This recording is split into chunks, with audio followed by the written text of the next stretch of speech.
What's up, guys? Welcome back to Semojo Homestead. We are going outside to pick some blackberries while I wait on Cass to get back from dance with Mo, and that's it. So, trying to grab my stuff here without spilling my tea. So we have 2 sick kids this week. Not fun. We think it's something like the flu or something along those lines. They did test negative for COVID, since that's like the big thing right now, but we know it's not that. But it just down with temperature and not feeling good. Really, that's about it. Just a little, like a head cold, but that's it. Thankfully not moving into the chest or anything like that. So I'm gonna take a little break, come out here, get some blackberries while I wait on them to get home. So I'm gonna set you guys up, and we're gonna talk about how to avoid burnout. And not just burnout, but also how to persevere through those hard times, because I think they always come up. And sometimes, you know, homesteading is a lot of fun, and sometimes it gets into just the grueling stuff. And we've done some videos sort of like this, but I want to touch on the topic because I just went through a really tough period. We have so many blackberries starting to ripen. I am really, really excited for all of this. But yeah, so if you guys caught the video, our last couple of videos, I had made mention of not having a great week 2 weeks ago. And it wasn't really homestead related at all. But when you have a full-time job and then you come home and you have the homestead chores and just the responsibilities with the animals and gardening and all of that, then that's just one more thing that kind of wears on you. Now, I would say normally our daily chores really aren't that bad as far as wearing me out, burning me out. We are very aware of burnout, particularly in homesteading. Unfortunately, it happens a lot out there. And I think it's because people get into it and think that, you know, it's going to be fun. And just like with any adventure, you go through phases. When you look into like culture shock, and I think really that's what it is, because for a lot of people, when they get into homesteading, it's a lifestyle change or a culture change. So what those 4 phases are is you got the honeymoon phase, which is when everything's going great and you love it. It's all new, it's all exciting, and it's fun. It's a bit an adventure. And then you go through the frustration phase, which is when you just get frustrated with it. And then it's the tolerant phase. And I mean, you know, there's different names to all of these. And then there's the acceptance. And I think a lot of people get into that second phase, and then that's when they give up. That's when burnout can set in, because it's just like, oh my goodness, I don't have free time. I can't get away for vacation as easy or at all. Especially if you've got a full-time job, then it becomes really hard because you've got that full-time job on top of homesteading. I don't really feel like I was getting burned out, but I do feel like we are in that second phase. We've been doing this for a good solid 3 years. You could argue 4 years. That's kind of when we started with some of our first like bigger garden, fruit trees, all of that stuff out here. We have been gardening, you know, since really we've been married, and before that, most of our lives. And so it's not really something that's been new to us, but on this scale and with this responsibility, it is. So for me, I do feel like I'm probably in phase 2, where there are times where it just gets frustrating, where it's like, oh man, I gotta go, you know, feed the chickens or take care of something in the goat pen or whatever, or go pick blackberries. But I'm aware of that, and I acknowledge that, and I think that that helps. And I know that we will settle into this even more than we have already. And I know that it will continue to become more and more of just normal routine, where your body and your will doesn't fight against that. So how do we avoid that? For us, it's really important to have a place on site that we can get away from. For me, it is our pond that we put in a couple of years ago. It's a place where I can go and just basically tune out from the world and even the immediate shores that are surrounding me in that spot, because it's just a very tranquil place.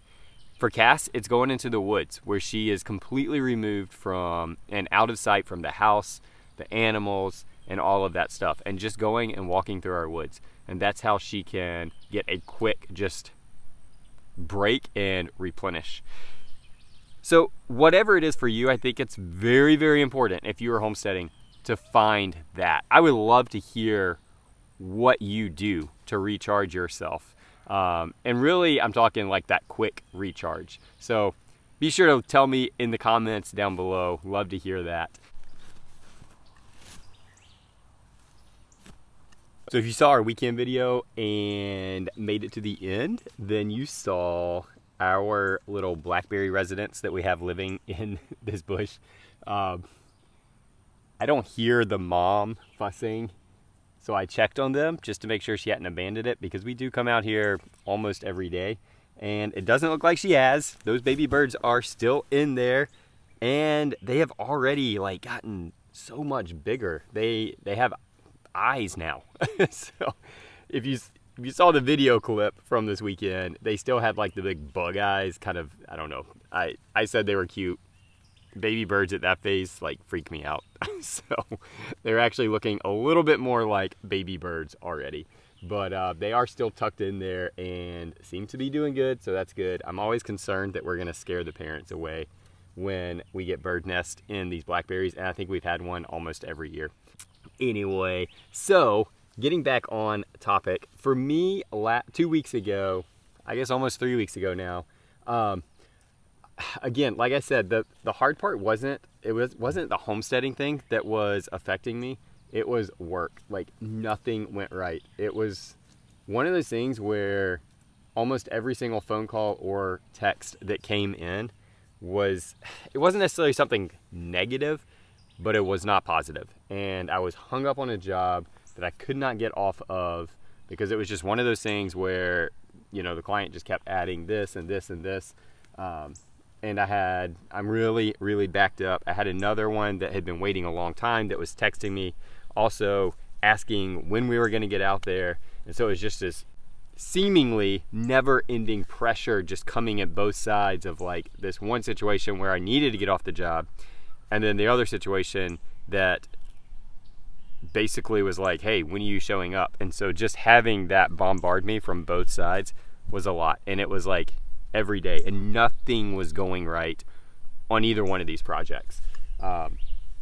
In short, it was like anything that could have gone wrong went wrong that week. And I just felt like I could not escape it. And so I would come home, and typically when stuff like that happens, I'll come home, like decompress, go to the garden, somewhere else on the property, and just like escape it all. But I just could not, for whatever reason, mentally, I could not get away from it. And it was really hard. And so it made all of those homesteading chores and those things that I would typically do to just decompress from the day that much more stressful and pressing as well. So it really was a hard week emotionally, and even was starting to take a toll like physically on my body.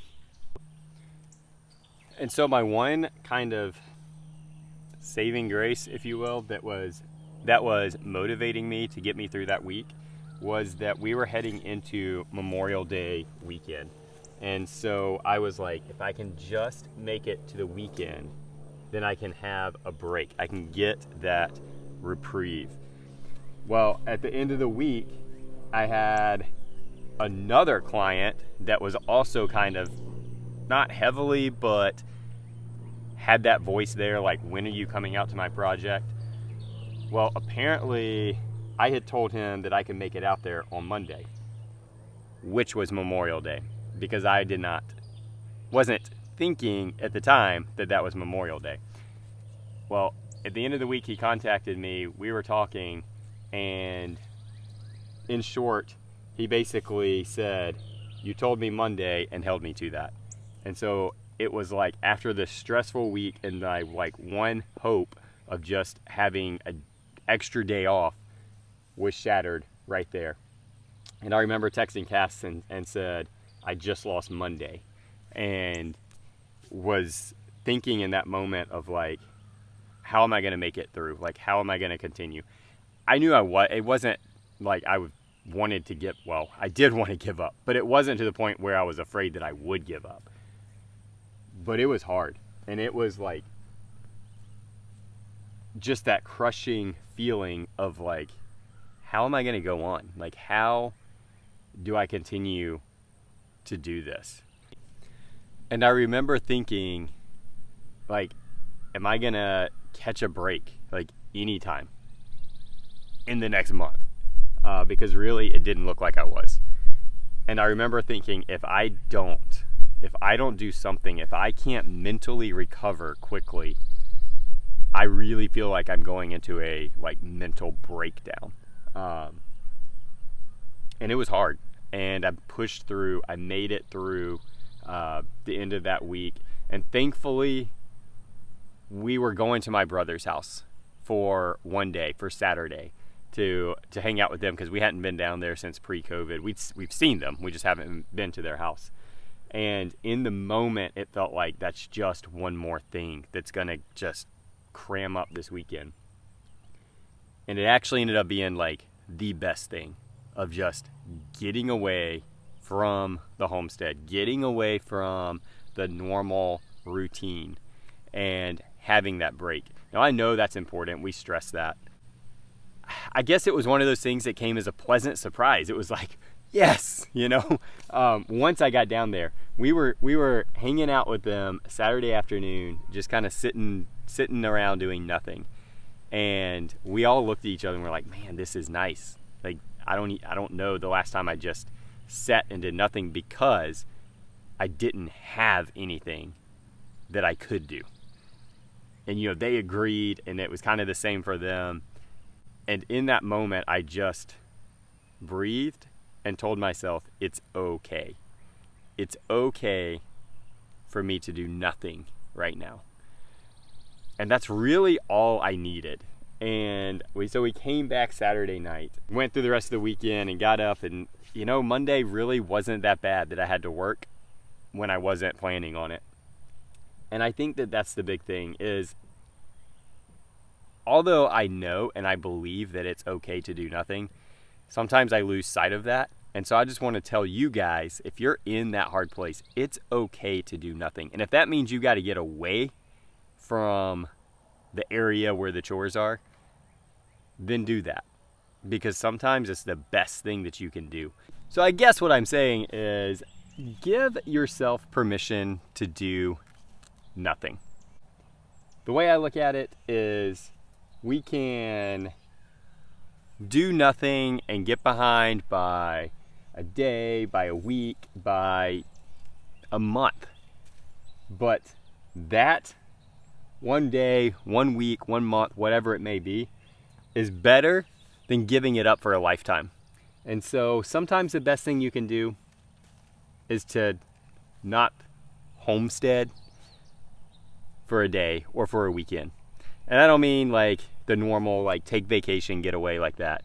But I mean spontaneous in those moments when you feel that disappointment, that mental fatigue, all of that stuff coming on.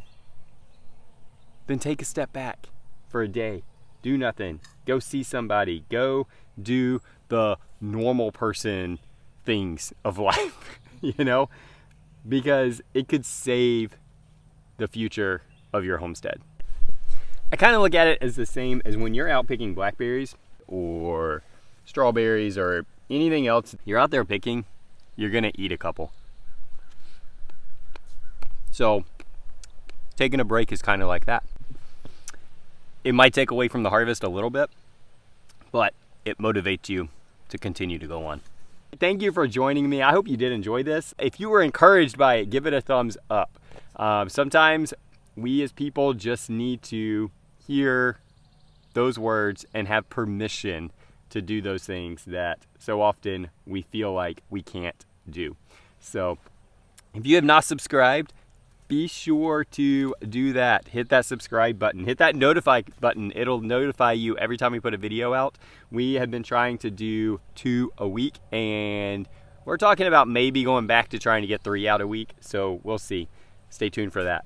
But anyway, guys, I hope you are having a great week so far. Other than sick kids, mine's been pretty good. We're just really praying that nobody else gets sick. So until next time, be blessed.